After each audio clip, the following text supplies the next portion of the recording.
રાજકોટ શાશ્વત ફાઉન્ડેશન દ્વારા નિઃશુલ્ક સર્વરોગ નિદાન કેમ્પનું આયોજન કરવામાં આવ્યું હતું। આ કેમ્પમાં બોડી સંખ્યામાં લોકોએ લાભ લીધો હતો।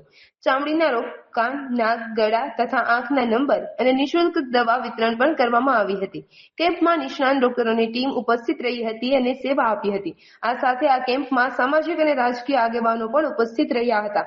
નિલેશભાઈ ગોસ્વામી આજનો કાર્યક્રમ શાશ્વત ફાઉન્ડેશન તથા એમપી ભમરના સંયુક્ત ઉપક્રમે અમે સર્વરોગ નિદાન કેમ્પ નિઃશુલ્ક નિદાન કેમ્પ રાખેલો છે, જેમાં જેટલા પણ જટિલ રોગો છે એમના નિષ્ણાંત ડૉક્ટરોની ટીમ અહીંયા ઉપસ્થિત છે, જે હજારો દર્દીઓને તપાસી અને એ દર્દીઓને જો લેબોરેટરીની જરૂર પડશે તો એમને લેબોરેટરી ટોટલી ફ્રી છે અને દવાનો ટોટલી પૂરો કોર્સ અહીંયા ફ્રી આપવામાં આવશે આપણા તરફથી। આ કાર્યક્રમ શાશ્વત ફાઉન્ડેશન તરફથી સૌપ્રથમવાર આયોજિત થયો, પણ અમારા જે સહઆયોજક છે એમપી ભમર સાહેબ એમના તરફથી આ 252મો આરોગ્ય કેમ્પ નિદાન કેમ્પ છે। અહીંયા આપણે કાનના ગળાના સર્જન છે, ઓર્થોપેડિક સર્જન છે, બાળરોગ નિષ્ણાંત, સ્ત્રી રોગ નિષ્ણાંત, જનરલ સર્જન, પેટ અને આંતરડાના રોગોના નિષ્ણાંત ડૉક્ટર્સ, દાંતના ડૉક્ટર અને ખાસ કરીને આંખના ડૉક્ટર્સ નિષ્ણાંત ડૉક્ટરો છે કે જેને અમે ચશ્મા અને ડ્રોપ્સ પણ ટોટલી ફ્રીમાં આપવામાં આવશે। ચશ્મા પણ અમે અહીંયા જ બનાવી દેવામાં આવશે ટોટલી ફ્રીમાં।